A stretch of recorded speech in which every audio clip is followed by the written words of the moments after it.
तो नमस्कार प्रिय विद्यार्थीगण। आज के वीडियो में एक बार फिर से आप सभी विद्यार्थियों का बहुत बहुत स्वागत है। तो आज के वीडियो में हम लोग पढ़ने वाले हैं हिंदी वर्णमाला, वर्ण और वर्णमाला को पढ़ेंगे इसमें हम लोग। तो चलिए देख लेते हैं। तो वर्णमाला को हम लोग इस वीडियो में देखने वाले हैं। तो सबसे पहले वर्णमाला, जब वर्ण विचार पढ़ना है तो इसमें सबसे पहले हम लोग देखेंगे ध्वनि क्या होता है। क्या चीज देखेंगे? ध्वनि के संबंध में देखेंगे। तो ध्वनि किसे कहते हैं, ध्वनि क्या होता है, पहले ध्वनि के बारे में जानिए। तो जो कुछ भी हम मुंह से बोलते हैं, मुंह से जो कुछ भी आवाज निकलती है, जो कुछ भी वर्ण निकलते हैं, यही ध्वनि है। ठीक है, क्या है? ध्वनि है। लेकिन ये ध्वनि जब तक लिखते नहीं है तब तक ध्वनि है। ध्वनि कब तक है? जब तक इसको हम लिख नहीं रहे हैं तब तक ध्वनि है। जब तक मुंह से सिर्फ निकल रही है इसको ध्वनि कहते हैं। ठीक है,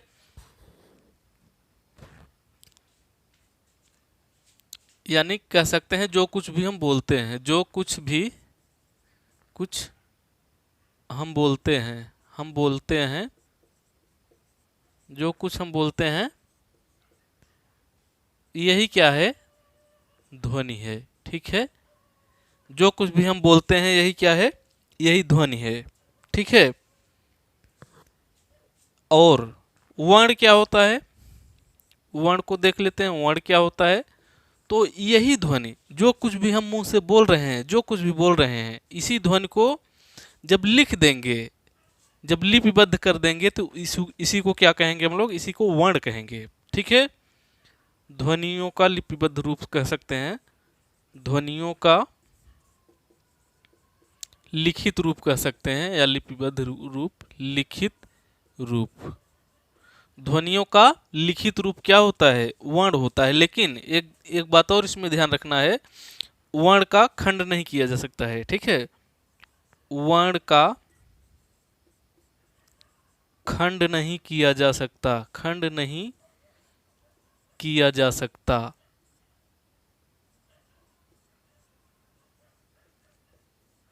वर्ण का खंड नहीं किया जा सकता। खंड का मतलब तोड़ा नहीं जा सकता। ठीक है, वर्ण को तोड़ नहीं सकते, वर्ण को उससे छोटा नहीं तोड़ा जा सकता है। जैसे क हो गया, ख हो गया, ग हो गया, इसको तोड़ नहीं सकते हैं। ठीक है, वर्ण को, तो वर्ण का खंड नहीं किया जा सकता है। तो ध्वनि और वर्ण आप लोग समझ गए होंगे। अब समझ लेते हैं, ध्वनि हो गया, वर्ण हो गया। अब वर्णमाला देख लेते हैं। वर्णमाला, वर्णमाला क्या होता है? वर्णमाला देखते हैं। तो वर्णमाला क्या होता है? जैसे देखिए, वर्ण का मतलब तो समझ ही रहे हैं, यहाँ देखे हम लोग, ध्वनियों का लिखित रूप वर्ण होता है। और माला क्या होता है? जैसे देखिए, फूल माला देख लीजिए आप, फूल माला, फूल का मतलब फूल होता है, फूल ही होता है। माला का मतलब होता है समूह, माला का मतलब क्या होता है? समूह। यानी क्या हो गया दोनों मिलकर के? फूलों का समूह, फूलों का समूह क्या कहा जाता है? फूल माला या माला फूल। तो वर्ण माला, वर्ण का मतलब वर्ण, माला का मतलब समूह, यानी वर्णों का समूह। क्या हो गया? वर्णों का समूह, वर्णों का समूह। लेकिन वर्णों का समूह फूलों के समूह के जैसा नहीं, चाहे जैसे समूह को वर्णमाला नहीं कहा जा सकता है। वर्णों के व्यवस्थित समूह को वर्णमाला कहेंगे। क्यों? देखिए, जैसे वर्णों का समूह तो ऐसे भी हो सकता है, क, घ, इज्ञ, ऐसे समूह हम जुटा लें तो वर्णमाला कहेंगे? नहीं, इसको वर्णमाला नहीं कहेंगे। ठीक है, वो एक क्रम से होना चाहिए, क्रमबद्ध होना चाहिए, व्यवस्थित होना चाहिए, तब वर्णमाला कहेंगे। तो वर्णमाला किसे कहेंगे, इसकी परिभाषा क्या हो सकती है? तो देख लीजिए। तो वर्णों के, वर्णों के व्यवस्थित, व्यवस्थित समूह को वर्णमाला कहते हैं, वर्णमाला कहते हैं। वर्णों के व्यवस्थित समूह को वर्णमाला कहते हैं। ठीक है, तो वर्णों के समूह को सिर्फ नहीं कहेंगे वर्णमाला, वर्णों का व्यवस्थित समूह होना चाहिए, एक व्यवस्था में होना चाहिए, क्रमबद्ध होना चाहिए, जो इसका क्रम है वो होना चाहिए, तभी वर्णमाला कहा जा सकता है। तो इसमें हम हो गया ध्वनि, वर्ण और वर्णमाला, और इसको तो आप लोग समझ गए होंगे, हमें पूरा विश्वास है। तो इसके आगे चलते हैं, अब हम इसको मिटाते हैं और इसके आगे चलते हैं। इसके आगे चलते हैं, देख लेते हैं वर्णमाला। ध्वनि, वर्ण और वर्णमाला को हम लोग समझ चुके हैं यहाँ पर। अब इसके आगे चलते हैं, वर्णों को कितने भागों में बांट सकते हैं आप। तो स्वर होता है, सबसे पहले क्या आ जाता है, स्वर आ जाता है। क्या आता है, स्वर। तो स्वर क्या होता है, वर्णमाला में सबसे पहले क्या आ जाते हैं, आपके स्वर आ जाते हैं। तो स्वर क्या होते हैं, स्वर को देख लेते हैं। तो देखिए, स्वर वे वर्ण होते हैं जो स्वतंत्र रूप से बोले जाते हैं, यानी जिस वर्ण को बोलने में, जिस ध्वनि को बोलने में किसी और वर्ण की सहायता नहीं लेनी पड़ती है, उसको स्वर कहते हैं। कैसे, देखिए, जैसे अ बोल रहे हैं तो अ के साथ अ ही, कोई वर्ण नहीं आ रहा है, सिर्फ अ ही आ रहा है, अ आ रहा है। लेकिन व्यंजन बोलेंगे तो व्यंजन, सिर्फ व्यंजन का उच्चारण नहीं हो सकता, व्यंजन के साथ स्वर बोला जाएगा। ठीक है, जैसे क बोलिए, क, शुरू तो हम क से कर रहे हैं लेकिन खत्म अ से हो रहा है। तो इससे पता चलता है कि व्यंजन वर्णों के उच्चारण में स्वर की सहायता लेनी पड़ती है। तो व्यंजन बिना स्वर के उच्चारित नहीं हो सकते हैं। ठीक है, तो स्वर देख लेते हैं। स्वर तो बिना किसी वर्ण के उच्चारण इसका किया जा सकता है। ठीक है, स्वर को स्वतंत्र रूप से बोला जाता है, स्वतंत्र, स्वतंत्र रूप से बोले जाने वाले वर्ण, बोले जाने वाले वर्ण क्या कहलाते हैं, स्वर कहलाते हैं। शॉर्टकट में देख रहे हैं, स्वतंत्र रूप से बोले जाने वाले वर्ण, या ऐसे भी कह सकते हैं, ऐसे भी कह सकते हैं बिना किसी दूसरे वर्ण की सहायता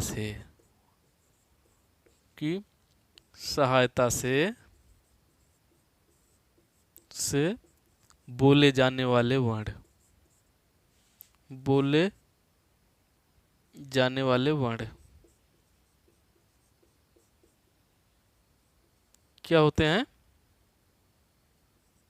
बिना किसी दूसरे वर्ण की सहायता से जो बोले जाते हैं, मतलब खुद अकेले ही बोले जाते हैं, जिसमें किसी दूसरे वर्ण की सहायता नहीं लेनी पड़ती है, उसको कहते हैं स्वर।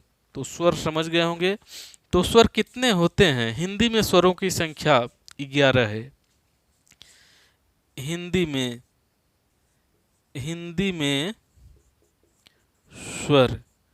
में स्वर होते हैं 11, जो कि हैं अ, आ, छोटी ई, बड़ी ई, उ, बड़ा उ, री, ए, ऐ, ओ, औ। ये होते हैं क्या, ये होते हैं स्वर। हिंदी में स्वर कितने हैं, 11 हैं। गिनिए 11 हुए कि नहीं, 1 2 3 4 5 6 7 8 9 10 11। तो 11 यही स्वर हैं हिंदी में। ठीक है, स्वरों की संख्या 11 है, जो कि आप देख रहे हैं। और एक बार देख लेते हैं सही से दिख रहा है कि नहीं दिख रहा है। चलिए ठीक है, दिख रहा है। तो ये हो गए स्वर। अब स्वरों को भी उच्चारण काल के आधार पर 2 भागों में बांटा गया है। ठीक है, स्वरों को भी उच्चारण काल के आधार पर 2 भागों में बांटा गया है। उच्चारण के आधार पर कितने भागों में बांटा गया है अगर पूछा जाए तो 2 भागों में बताएंगे आप। एक तो होता है ह्रस्व स्वर, एक तो होते हैं दीर्घ स्वर। ठीक, इसमें कुछ ह्रस्व स्वर हैं और कुछ दीर्घ हैं। ठीक है, ह्रस्व कुछ हैं, कुछ ह्रस्व स्वर हैं, कुछ दीर्घ हैं। कौन ह्रस्व है कौन दीर्घ है इसको अब देख लेते हैं। तो ह्रस्व जिसको बोलने में कम समय लगता है यानी एक मात्रा का समय लगता है उसको ह्रस्व स्वर कहते हैं। और जिसको बोलने में ज़्यादा समय लगता है यानी दो मात्रा का समय लगता है उसको दीर्घ स्वर कहते हैं। तो देखिए ह्रस्व स्वर जिसको बोलने में एक मात्रा यानी कम समय, किसको बोलने में कम समय लगेगा, जो छोटी मात्राएं जितनी हैं सभी को बोलने में कम समय लगता है। तो छोटी मात्राएं कौन होती हैं, ह्रस्व ए हो जाएगा, छोटी ई हो जाएगी, छोटा ऊ हो जाएगा और एक री, यही ह्रस्व स्वर हैं। कौन कौन, अ, छोटी ई, छोटा ऊ, री, ये चार क्या होते हैं, यही हैं ह्रस्व स्वर। और इसको बोलने में कम समय लगता है यानी एक मात्रा का समय लगता है, आप लिख भी सकते हैं एक मात्रा का समय लगता है। और गोले में जो नहीं है वो सभी दीर्घ हैं। कौन कौन है दीर्घ, आ, बड़ी ई, बड़ा ऊ, इसके बाद ए, ओ, औ, ये सभी क्या हैं, ये सभी दीर्घ स्वर हैं। तो स्वर तो देख लिए आप, और स्वरों का उच्चारण और मतलब इसको और विस्तृत देख सकते हैं। तो चलिए देख लेते हैं। रचना या बनावट के आधार पर देख लेते हैं स्वरों का वर्गीकरण। ये तो हम लोग देखे क्या, उच्चारण के आधार पर ये दो प्रकार के होते हैं कि कैसे, उच्चारण के आधार पर, उच्चारण के आधार पर, उच्चारण के आधार पर होते हैं स्वर।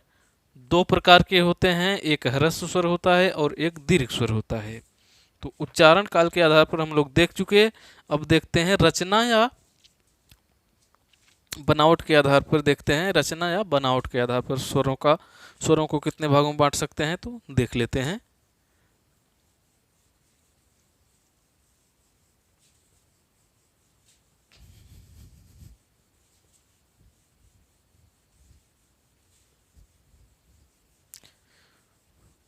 रचना या बनावट के आधार पर स्वरों का वर्गीकरण देख लेते हैं। अभी तो हम लोग जो देखे दो प्रकार के होते हैं स्वर, ये होते हैं उच्चारण के आधार पर। अब रचना या बनावट के आधार पर देख लेते हैं।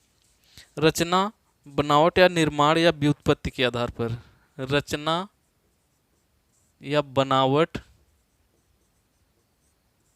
या व्युत्पत्ति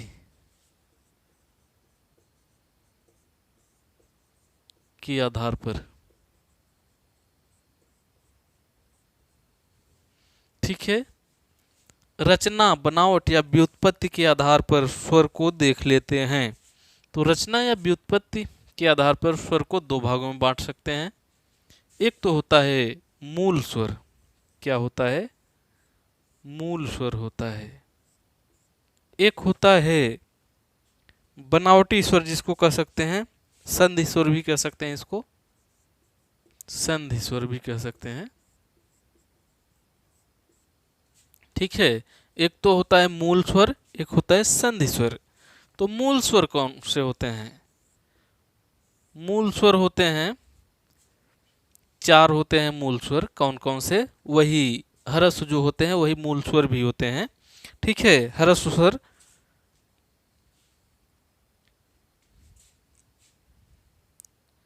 ह्रस्व स्वर होते हैं क्या, मूल स्वर। कौन कौन से होते हैं, वही छोटी मात्राएं, अ, छोटी ई, छोटा ऊ, री, यही क्या होते हैं, मूल स्वर यही हैं, क्या हैं, मूल स्वर।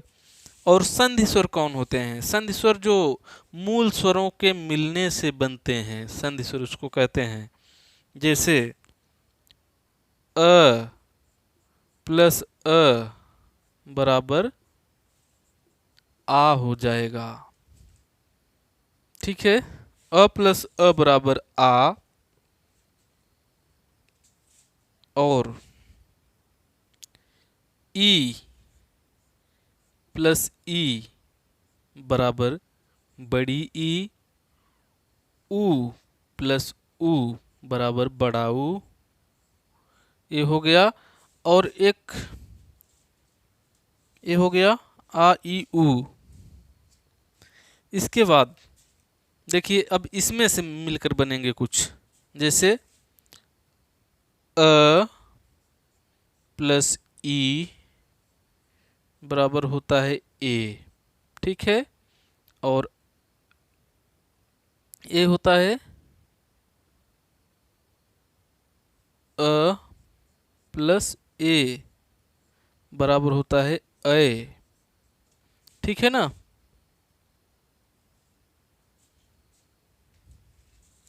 इतना हो गया। अब देखें नीचे दिख रहा है कि नहीं, थोड़ा सा देखना पड़ेगा। हाँ अभी तो दिख रहा है। चलिए, और एक होता है अ प्लस उ, अ प्लस उ बराबर होता है ओ, और अ प्लस ओ बराबर हो जाएगा ओ, ठीक है। तो ये जो बने, जो मिलकर जो ये सभी बन रहे हैं, इसको कहते हैं संधि स्वर। ये सभी क्या हुए, संधि स्वर होते हैं। अ प्लस अ से आ बनता है, छोटी ई प्लस छोटी ई बराबर बड़ी ई बनती है, छोटा ऊ प्लस छोटा ऊ से बड़ा ऊ बन जाता है, अ और ई से बन जाता है ए, अ और ए से अ बन जाएगा, अ प्लस ऊ से ओ बन जाएगा, अ प्लस ओ से औ बन जाएगा। और ये जो बन गए यही संधि स्वर होते हैं, और मूल स्वर जो पहले से हैं वही मूल स्वर होते हैं। कहने का मतलब मूल स्वरों से मिलकर के और स्वर जो होते हैं सभी बनते हैं। यानी मूल स्वर सिर्फ 4 होते हैं, 4 से ही मिलकर के सभी स्वर और बन जाते हैं इतने, ठीक है। चलिए ठीक है, तो इतना हो गया। इसके आगे चलते हैं। और अभी इसमें संधि स्वर में भी देखना चाहें तो कुछ होते हैं सजाती स्वर और कुछ होते हैं विजाती स्वर। क्या होते हैं, कुछ सजाती स्वर होते हैं, कुछ विजाती स्वर होते हैं। तो सजाती स्वर कौन होते हैं, विजाती कौन होते हैं, तो उसको भी देख लेते हैं। तो सजाती हो जाएंगे जो अपने ही जाति से बनेंगे वो सजाती होंगे, जो अलग जाति से बनेंगे वो विजाती स्वर हो जाएंगे, ठीक है। तो देख लेते हैं। जैसे अपनी ही जाति से कौन कौन सा बना है, एक ही जाति का दोनों है, एक ही है दोनों, करने का मतलब ही दोनों है। तो यानी ये क्या हुआ, अब ये वाला आप बन गया सजाती है। छोटी ई प्लस छोटी दोनों ई ही है ना, दोनों ई है, तो ये जो बड़ी ई बनी ये भी है सजाती। छोटा ऊ प्लस छोटा ऊ दोनों ऊ की मात्रा है, तो दोनों एक ही वर्ण से मिलकर बन रहे हैं, तो ये भी सजाती है। सजाती कितने हुए, ये तीनों क्या हुए, इसको तीनों को कह सकते हैं सजाती। सजाती, इसको क्या कहेंगे, सजाती स्वर। और अ प्लस ई कहने का मतलब बदल जा रहा है, अ के बाद अ नहीं आया, ई आ गया, और यहाँ अ के बाद ए आ गया, यहाँ अ के बाद ऊ आ गया, यहाँ अ के बाद ओ आ गया। तो यानी ये सभी जो इतने बने हैं यहाँ पर, ये 1 2 3 4, ये चारों सजाती नहीं विजाती स्वर हैं, विजाती विजाती स्वर हैं, और ये सजाती स्वर हैं। तो सजाती स्वर और विजाती स्वर आप लोग समझ गए होंगे। सजाती स्वर क्या होते हैं और विजाती स्वर क्या होते हैं, हमें आशा है कि आप लोग बहुत अच्छे से समझ गए होंगे। तो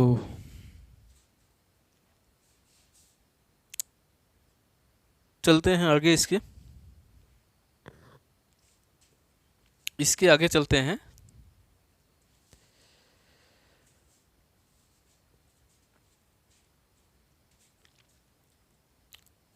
और देखिए इतना हो गया। और इसमें कुछ जो विजाती स्वर है ना, इसमें कुछ गुण स्वर होते हैं, कुछ वृद्धि स्वर होते हैं। तो गुण स्वर किसको कहते हैं, किसको वृद्धि स्वर कहते हैं, तो गुण स्वर हो जाएंगे इसमें से। एक तो ए हो जाएगा ए, एक तो हो जाएगा ओ। ये दोनों क्या हो जाएंगे? गुण स्वर। कौन कौन? ए और ओ। ये हो गया गुण स्वर। कौन स्वर? गुण स्वर भी कह सकते हैं इसको, गुण स्वर। देखिए एक गुण स्वर और वृद्धि स्वर जो हम कर रहे हैं ये विजातीय स्वर के भेद हैं, ठीक है, सजाती के नहीं, विजातीय के। और जो अ है और औ है, अ औ क्या है? अ और औ ये है वृद्धि स्वर, इसको कहेंगे वृद्धि स्वर। ये हो गया भेद इतना, ठीक है। देखिए रचना या बनावट के आधार पर स्वर के दो भेद हैं, मूल स्वर और संधि स्वर। मूल स्वर होते हैं अ ई उ री, मतलब छोटी मात्राएं। और संधि स्वर किसे कहते हैं? जो मूल स्वर से जो मिलकर के बनते हैं उसको संधि स्वर कहते हैं। तो कौन कौन से बनते हैं? अ और अ से आ बनेगा, छोटी ई प्लस छोटी ई बराबर बड़ी ई बनेगी, छोटा ऊ प्लस छोटा ऊ बराबर बड़ा ऊ बन गया।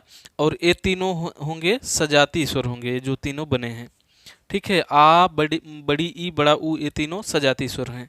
इसके बाद जो और बनेंगे ये भी जातीय स्वर हो जाएंगे। अ प्लस ई यानी दूसरी जाति से अ के बाद ई आ गया, तो अ प्लस ई बराबर ए हो गया। अ प्लस ए बराबर ए हो गया। अ प्लस उ बराबर ओ हो गया।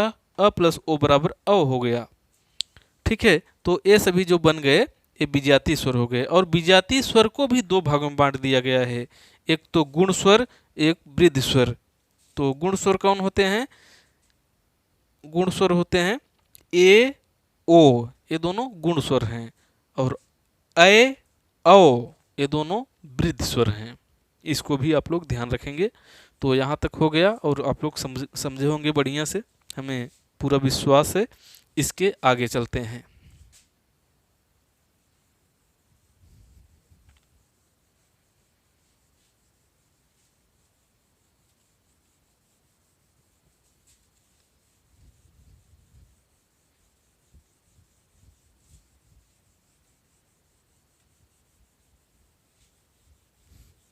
अब स्वरों का भेद देख लेते हैं। जिह्वा के प्रयुक्त होने वाले भाग के आधार पर, जिह्वा के जिह्वा के प्रयुक्त होने वाले भाग के आधार पर, भाग के आधार पर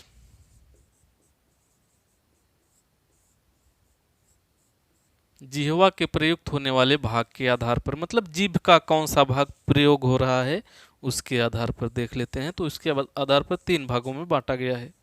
कितने भागों में? तीन भागों में बांटा गया है। तो एक होता है अग्रस्वर, अग्रस्वर होता है एक होता है मध्य स्वर, मध्य स्वर, और एक हो जाता है पश्च स्वर।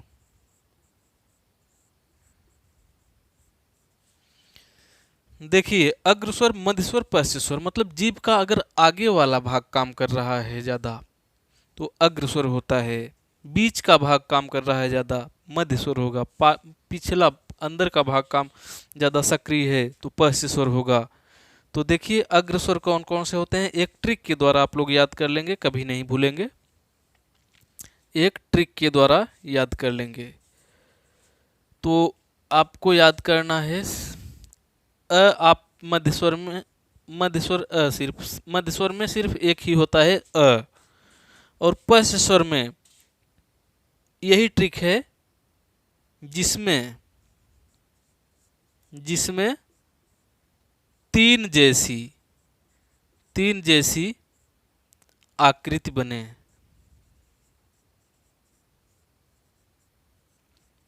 जिसमें तीन जैसी आकृति दिखाई दे अ को छोड़ करके, ठीक है, अ को छोड़ करके जिसमें तीन जैसी आकृति दिखाई दे सभी हो जाएंगे पश्च स्वर। तो तीन जैसी आकृति किसमें दिखाई देगा? अ को छोड़ करके, ठीक है, कोष्टक में लिख लेंगे अ को छोड़ करके, अ को छोड़ करके, छोड़कर, ठीक है, अ को छोड़कर जिसमें तीन जैसी आकृति बने, आप आंख मूंद कर बता देंगे कि ये पश्च स्वर हैं। तो तीन जैसी आकृति किस में बन रहे हैं? आ में बन जाएगा। आ में या तीन जैसा बना है कि नहीं है? शुरुआत में आ होगा, दोनों ऊ हो जाएंगे क्योंकि तीन जैसा बन रहा है ना, ऊ। इसके बाद क्या हो जाएगा? ओ औ भी, ओ औ में भी बनेगा तीन जैसी, ओ औ। ये सभी क्या हैं? पश्च स्वर हैं। और अ क्या है? मध्य स्वर है। और अग्र स्वर कौन होंगे? अग्र स्वर वही होंगे, पश्च स्वर जितने यहाँ बने, इसको और इसको छोड़ करके जो बचेंगे सभी अग्र स्वर हो जाएंगे। तो कौन कौन बचेंगे इसको देख लेंगे। कौन कौन बचेंगे? दोनों ई बच रही है, री, और क्या बच रहा है? ए बच रहे हैं, ए ये सभी हो गए अग्र स्वर। तो इस ट्रिक से आप कभी नहीं भूलेंगे। क्या ट्रिक है? मध्य स्वर में अ को रख दीजिए और जिसमें तीन जैसा आकृति दिखे सभी को पश्च स्वर में रख दीजिए। ठीक, अ को छोड़ करके तीन जिसमें बन रहा है तीन जैसी, पश्च स्वर में रख दीजिए। अ को इसमें रखे हैं और जो बच रहे हैं सभी इसमें रख दीजिए अग्र स्वर में। तो ये हो गया हमारा जिह्वा के प्रयुक्त होने वाले भाग के आधार पर। तो जिह्वा के प्रयुक्त होने वाले भाग के आधार पर तीन हैं, तीन तीन भागों में बांटा गया है। और उच्चारण काल के आधार पर दो भागों में बांटा गया है। ठीक है। और अभी जो देखे व्युत्पत्ति के आधार पर या बनावट के आधार पर पहले तो मूल रूप से दो भागों में बांटा गया है, फिर उसके भी मतलब उसको भी बांटा गया है बाद में। तो अभी जो हम लोग इसके पहले देखे उसको ध्यान रखना है आपको सबको। ठीक है, तो ये हो गया। अब इसके आगे चलते हैं, इसको मिटाते हैं और इसके आगे चलते हैं। यहाँ तक आप समझ गए होंगे और ये ट्रिक से याद कर लेंगे तो आप कभी भूलेंगे ही नहीं। हमें ऐसा लगता है कभी भूलेंगे ही नहीं। ठीक है, तो आप ट्रिक से याद कर लेंगे। ये ट्रिक बहुत जानदार ट्रिक है। इसके आगे चलते हैं हम लोग। मुखाकृतियों के आधार पर, ओष्ठों या मुखाकृतियों के आधार पर, ओष्ठों या मुखाकृति, मुखाकृतियों के आधार पर, मुखाकृतियों के आधार पर